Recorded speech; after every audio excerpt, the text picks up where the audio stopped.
what is up, Crockxen clan members, Elysian League fans, and others who will stumble upon this video. I'm SoresanCrockxen with my buddy Joey here. Yo, what's up? And we are about to do our post-match analysis of this week's matches, which were uploaded yesterday. So if you guys didn't check those out, the link will be in the description. So, Joey, how do you feel about this week? How do you think the matches were? I think we had some good matches, some upsets here and there, but, you know, upsets just the league exciting. Don't want to have everything set in stone, want to have a little uncertainty going into every week, so that's good to know. Exactly, that's pretty good. So we're going to go in order from conferences. We're going to talk about Team Magma first. We're going to tell you who won each match and where we think they're going to end up on the power ranking table. So the first match we have here is Jay versus, it says Porygon in there, but it's actually Zen. Porygon had to leave due to some personal issues. He didn't have time to team build, so we got somebody new in there. I thought this match was, pretty good. Obviously, Zen, it's not his team, so he's not fully comfortable with it yet. Hopefully, in the upcoming weeks, with what is it? Free agency is in 2 weeks, right?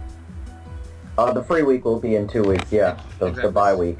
So he'll hopefully have a chance to at least switch up his team a little bit to be more accustomed to himself. I think that might be the reason why this match was a little bit harder than it could have been.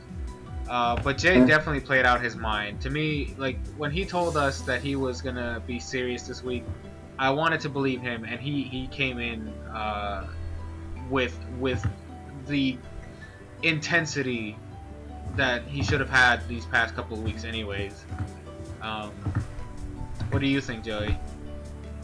I think he did pretty well team building. The Specs Entei was definitely something that was pretty good to see.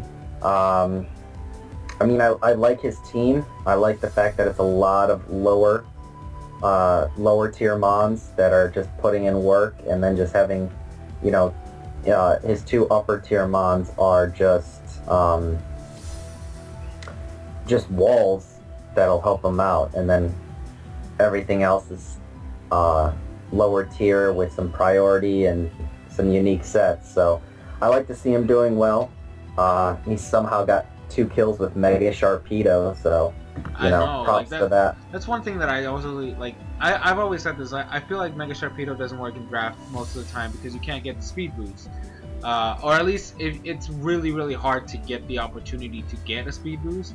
So the fact that he was able to use it as efficiently as he did was actually a shock to me. And honestly, when I saw the Specs Entei, I was thrown off, and I'm pretty sure Zen was too. It kind of caught him off guard. Because most of the time you don't see that. You see more of the Choice Bandits or Physical Attacker Entei. So I gotta give him props. That was really good. Planning ahead. As for where they sit on the table, I honestly, I think Jay, I feel like should go up at least 1 spot. I don't remember what spot he was in before. I think he was 15th, 14th. No, he was 13th, right? No, he was higher than that. He was higher? Let me check. Jay was 9th. Oh, he was 9th. Okay, so looking at the table, I think he'll break into the top 8. Top 8? I can definitely. Yeah, okay. Zen obviously I starting can definitely see that. Okay, so we'll give him like a 8th spot then, right? Like that's that feels like a very comfortable spot to be in. Yeah, I think he'll be in the upper table, but just not the top of the table, I think. Okay, so like literally in the middle. Okay. And then Zen is new. But before Porygon had a lower, kind of a bad record, and I believe he was 14th, right? He was 14th. Yeah, so I'm thinking Zen stays about where he's at. I don't see any reason to move him up or down. I think this match showed me more of what Jay can do than Zen, because obviously he's not used to his team yet. So hopefully yeah. in the upcoming weeks we'll see more of his potential team building skills and ability to clutch out a victory. After that we have the unanimous match of the week for Team Magma, which was Kraft versus Doruk, and I have to say this match was intense. It was Oh yeah. crazy. Like these two are at the top of the Team Magma rankings. They were the first and second spot in the power rank in the Team Magma rankings, and I believe they were fourth and fifth in the power rankings last week. I'm correct, right? Joey? Yeah, they were 3 and 4. Oh, 3 and no. Yeah. They were 4 They were and 5. 3 and 4. I was third. No, they were 4 and 5, but yeah. Sorry. Yeah. They were 4 and 5. It was definitely going to be a big matchup, and I mean, I know Kraft is a good team builder, but I just don't think he was prepared for the curveballs that Doruk can throw at you. And I think Doruk was on his game this week, which, sometimes he's not on his game and he's an above average player. Sometimes he's on his game and it's just, holy crap, why does that even get that, man-time with gunk shot? Really? I didn't see that. When I saw that, I was like, hello? Where did that come from? I didn't even know that thing got that. He even said he gets bullet seed, which I was like, hello? That doesn't even make sense. The thing that shocked me even more was it took 38% from a Mega Gardevoir Hyper Voice. It ate it up completely. This thing was a monster. Honestly, I have to get like Doro. If you got to give Mantine the MVP for that match. That man that thing put in so much work. I have never seen Mantine do that. Ever. So as far as where they're going to go in the table, I think the Combuskins will definitely move up. I think they'll get into the top 4, I think. And then I don't think the Crafts team, I don't think the Skitties are going to drop that much, because while a loss does have you drop, I think the quality of your opponent definitely affects in the it. loss. Yeah, so I don't think he'll drop that far, and I think he'll rebound next week as well. So maybe 5th or 6th, you think? Yeah, somewhere between the 5 and the 8 spot, for sure. Okay. So but it was a really good game. I can't wait. I hope you guys are able to see it. Like I said, the link will be in the description. Go watch that in the video. After that, we have Nakreen versus Zach.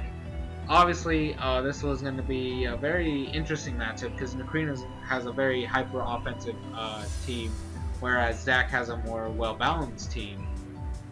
And in last week's preview, I said that that's one of the reasons why I respected Zach, is that he's able to play the game in a way that is usually favorable to him when it comes to like his team being so well-rounded.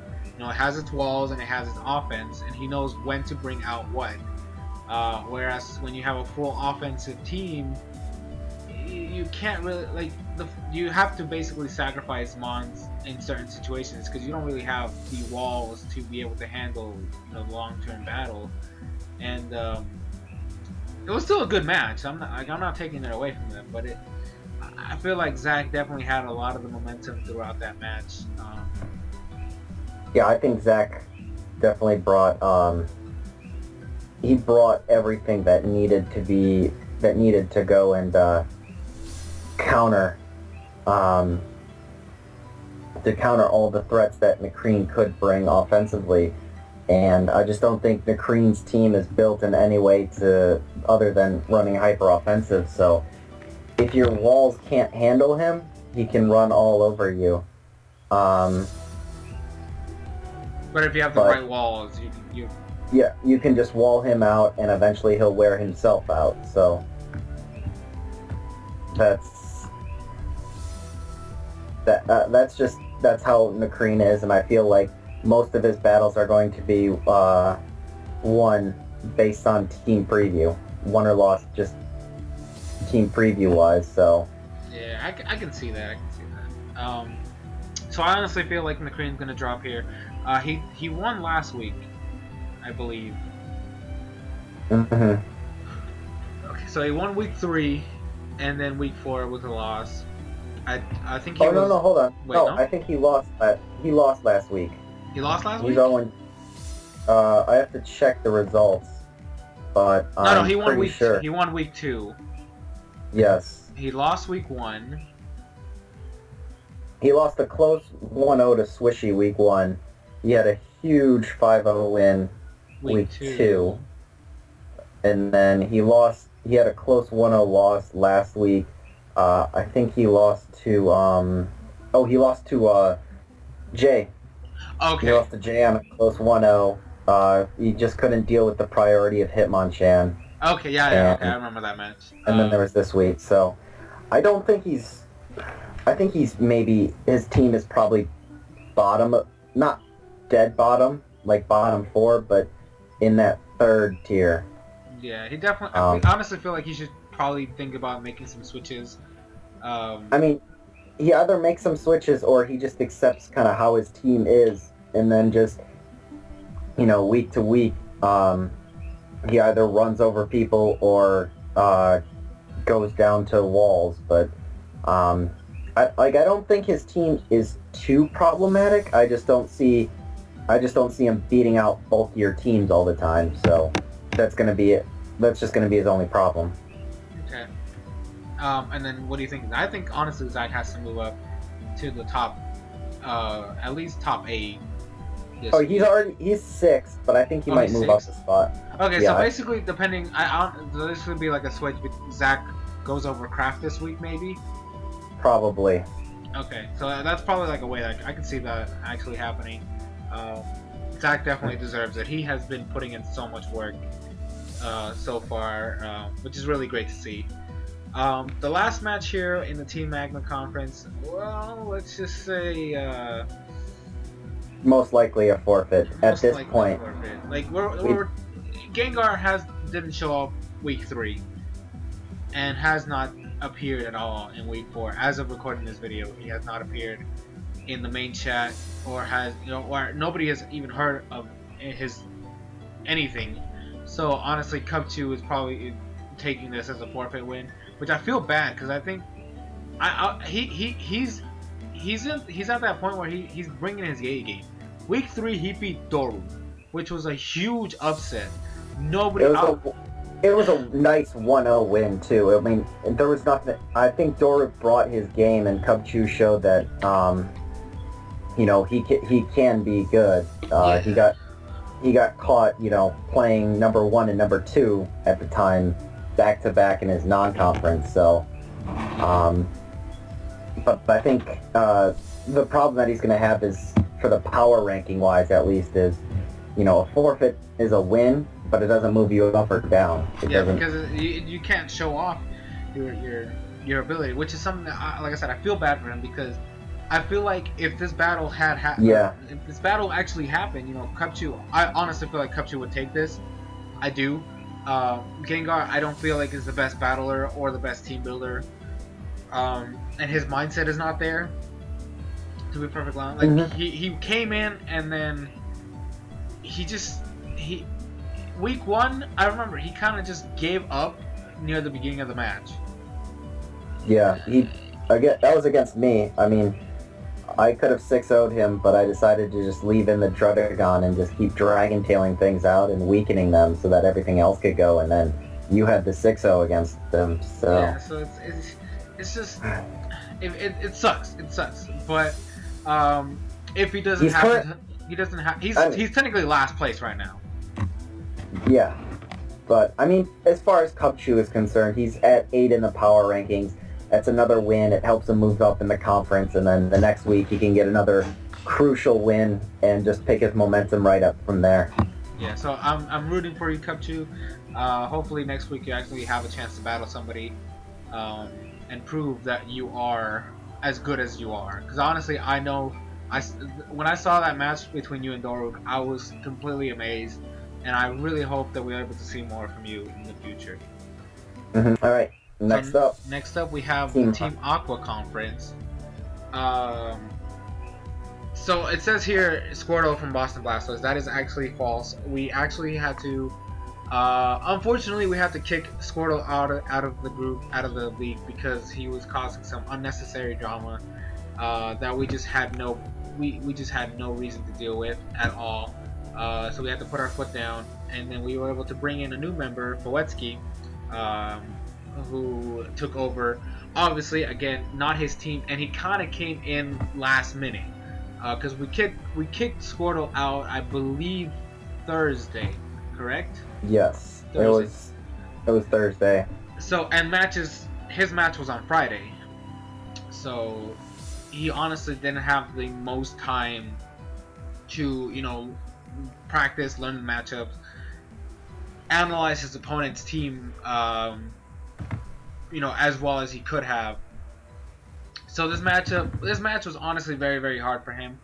He does have a good team though, and I honestly believe that if he just gets comfortable with it and kind of prepares for next week's opponent, I think that he does have the potential to actually win some matches here and there.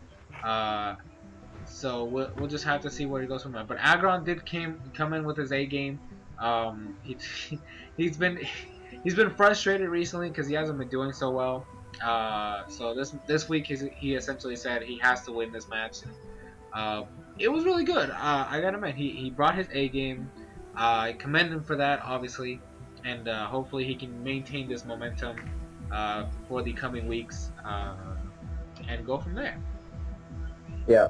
As far as the rankings go, I mean, it's unfortunate, but I don't think I'll be able to. I don't think Frank will be able to move up from the bottom of the table.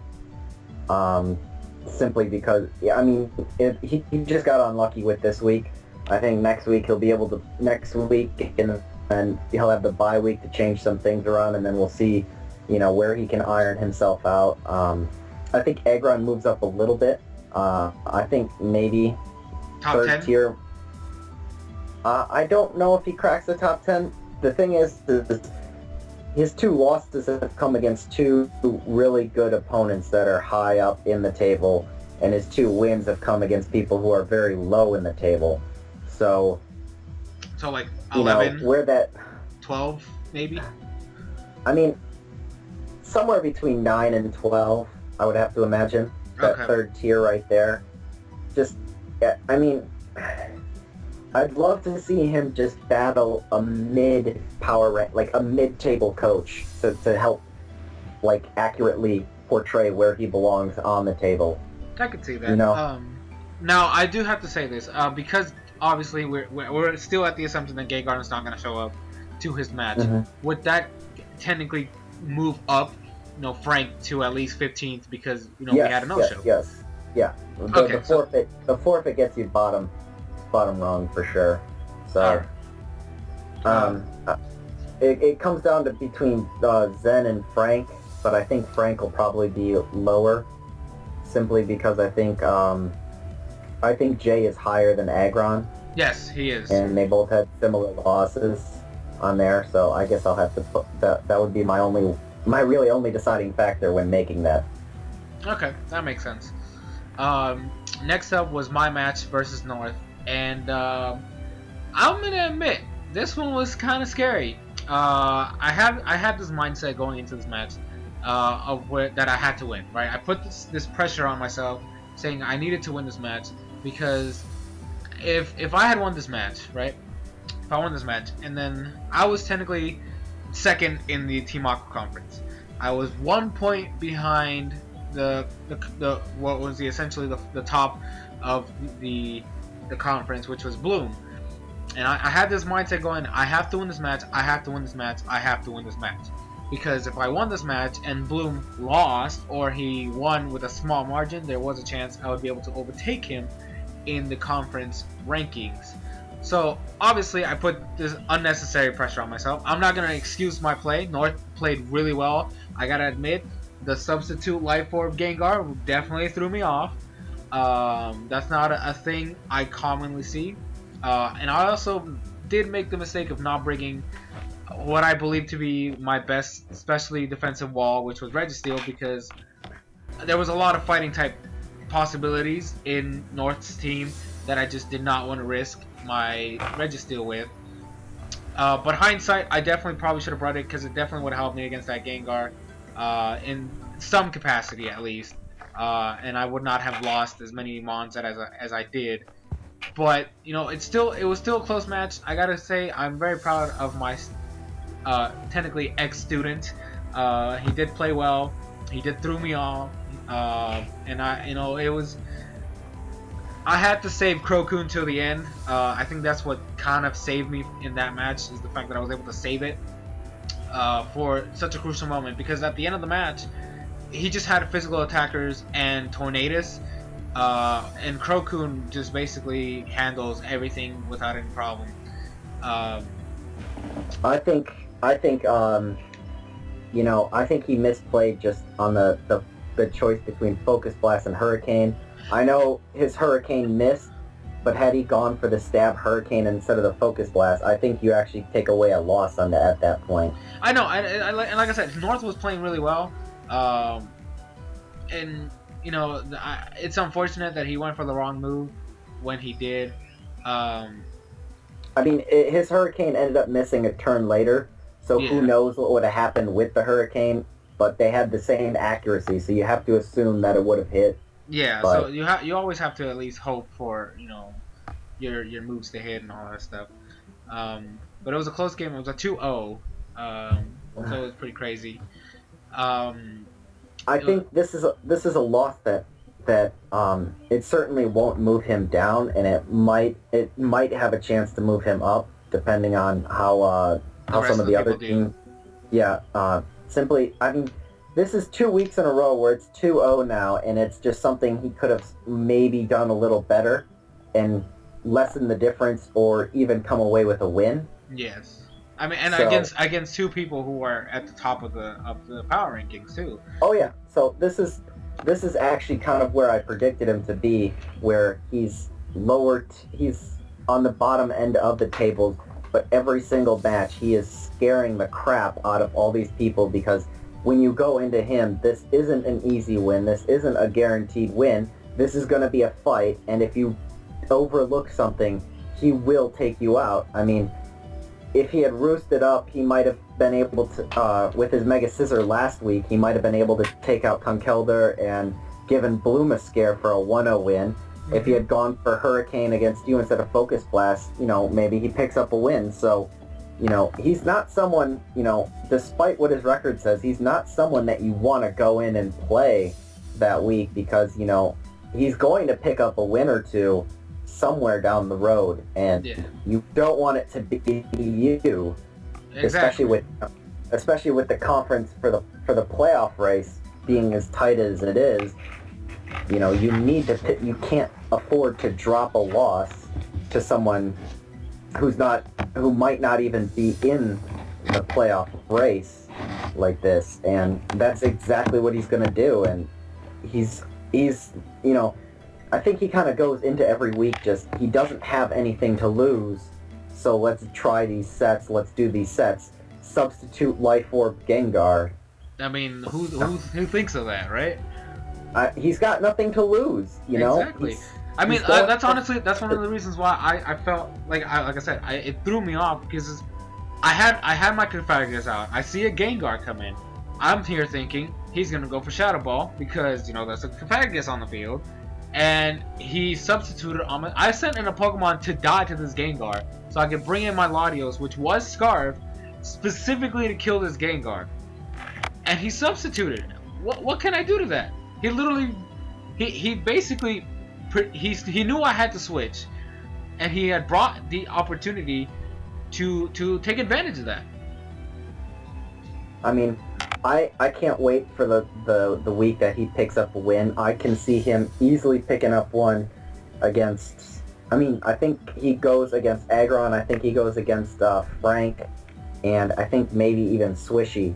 I think he goes against those three and can easily pick up some wins or close to it if he brings this level of intensity and this. I don't want to call it carefree, but like risky is almost the word. These risky teams, I think he can easily pick up some wins. So as far as the power rankings go, he's not going to drop, and more than likely might move up depending on the other ones.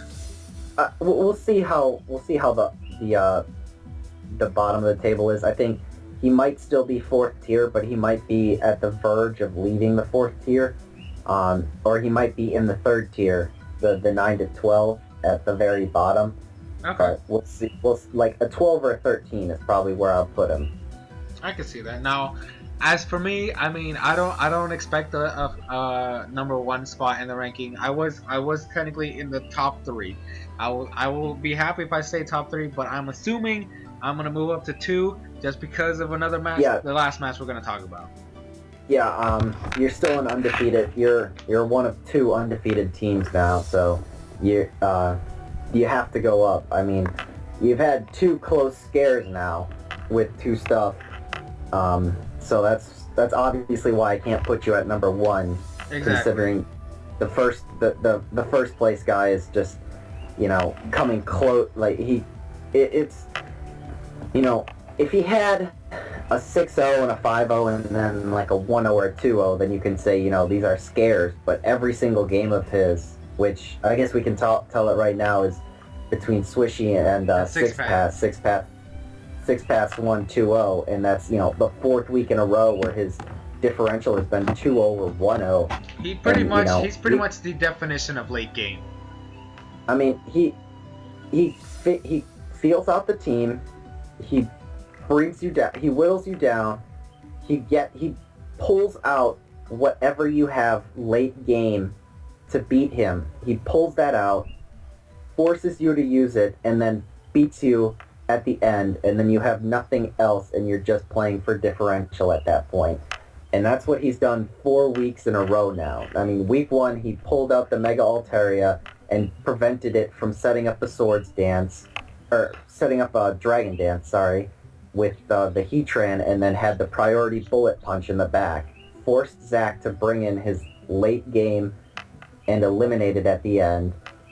Week 2, he forced the Calm Mind Florges, which could have caused problems from Cubchoo, forced it out, brought in the Vaporeon, problem solved. Week 3 against me, he took out my Sableye, which completely walled his Tauros. And then he had Facade Scarf Tauros to outspeed everything on my team. And he knew I didn't have the proper priority to deal with it. And there's the victory there. And then same thing happened this week against Swishy. I think his I want to say Scarf or Specs Heatran. It was Scarf.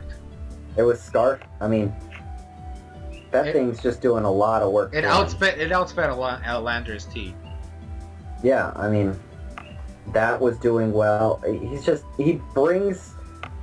He reads his opponents very well, and I think he is definitely the scariest coach to go against. I'm glad I've got him off my schedule, him and Boom, because now from here on out, I mean, aside from our match, everything else looks very, very winnable.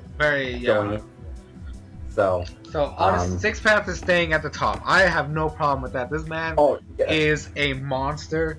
I mean, after I switched him and Bloom week 3 simply because these close games against what you have to say are quality opponents. I mean, he beat Zach.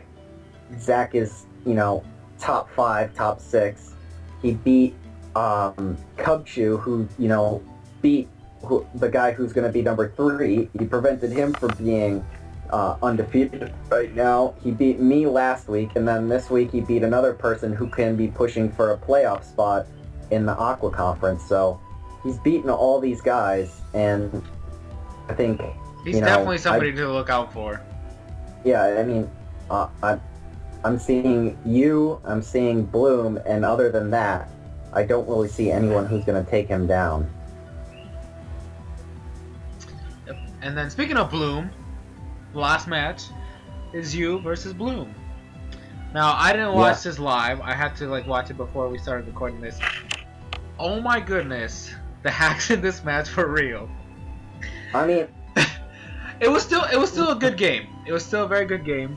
It was very good. I mean, I should have done a little better job scouting. I should have seen from Team Preview. He had a Hitmontop and he had a Togekiss. So either one of those is not hazard removal, and as soon as I see Hitmontop, I should have realized, okay, this is the hazard removal. Then Togekiss has to be scarfed or offensive in some way. I didn't read that, and then I should have also scouted for the Mach Punch. And I found out after the game that he didn't have the Hitmontop Mach Punch, so my Zangoose could have outsped and taken him out early, and that would have caused a lot less problems down the road for me with Zangoose. But, you know, I probably should not have won this game. I gotta admit, there was a burn on the Zygarde that definitely mattered. He was already starting to set up for basically what is essentially a late game sweep. Well, not late game. It was kind of still mid game, but he was trying to set up for a sweep essentially. And the double burn was not something that helps. Yeah. But it was definitely a good game. I do agree the not carrying Mach Punch on Hitmontop was definitely a big mistake. That, and I thought bringing Tyranitar when I have the best Sand Rush user in the game. Excadrill is definitely a monster you don't want to mess with.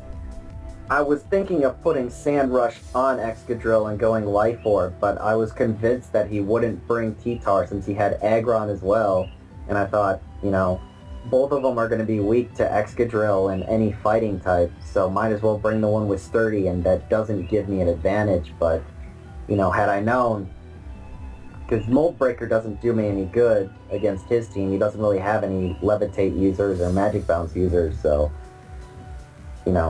but hindsight's 2020, and I don't think this, as far as the power rankings go, I don't think this loss drops Bloom out of the top 4 at all. But it definitely raises you. You were in top 8. Yeah, I think maybe it raises me by 1 or 2, to be honest. I mean, I was 7, so maybe move up to 6, and but I don't see the Flygons really moving out. So I mean, they're definitely still up for playoffs. The loss doesn't remove them because they're at what, 3-1, right? They're 3-1. They're 1-1 in conference. They lost to this loss just means that they're not undefeated anymore. Yeah, their battle against you, their battle against Swishy, and their battle against Six Pass just means a little more towards the playoff race. It just means that these games are going to be a little more interesting. Exactly, because now he is fighting to try to maintain his position, whereas Six Paths and I are still technically undefeated. So we feel more comfortable than Bloom at this point. At this point, yeah. I think you still haven't played anyone who I think has a good shot of making playoffs. So I think his more concerned is Six Pass than anything. But he's still, even with this loss, he's still in the playoff spot. He's in the 3rd place playoff spot. I think he still has to play you, and he still has to play Six Pass and Swishy. So out of the, I look at it, I see 5 people who have a good shot at making playoffs. There's 1 person who has a good outside shot at making playoffs, and 2 people who can who are going to give scares. And I think I've played 2 of the guaranteed playoffs. I got 2 others left, and then 1 outside shot. I don't think you've played a scare and the outside shot already, so you still have 4 4 others Yeah, that are. I battle you next week, and then I think we have the bye week, and I battle Swishy right after that. Mm-hmm. And then you're Six Paths and no Bloom, and then Six Paths. I think Six Paths is my last match. And that I is think before. week 9. I think week 9 is your battle against Six Paths. So I don't think Bloom is looking at you as scared as he is at looking at Six Paths. Who is basically like comfortable right now. Yeah, Six Paths has gotten 2 of his playoff potential, the potential playoff guys done, and now he just has to worry about you and Bloom, and that's it. And he's come out of back-to-back weeks against 2 playoff teams with 2 wins, so that's the best you can ask for there. So I think he's really just looking at his last 2 weeks, and I know he wants to change up some parts of his team as well, so I don't think he has much of a test next week. I'm not sure. I don't know who he plays, but I know it's not. It might be Agron. No, Agron's facing north, so I think he's fighting Boetsky. Or Frank. Oh, yeah. Yeah, okay, so he's got Frank next week, so, we'll see how good Frank is when he goes up against the best, but then after that, he's got a free week to just change everything up and become even more dangerous, so. Yep, so, those are all the matches. Those are what we think is going to change up the power rankings. We thank you guys so much for watching this video. I think that Joey, are we going to do the power rankings video with Agron? Yeah, Agron will have the post. The preview can be on this channel. How the games went and what the preview thoughts are, and then Agron will have the post power ranking review. Okay, so we'll do that. I'll leave a link to his channel in the description, so go check him out because he's gonna have those power rankings up. And as always, I have been SoresanCrockxen with my boy Joey. Yep. And we'll see you guys in future videos.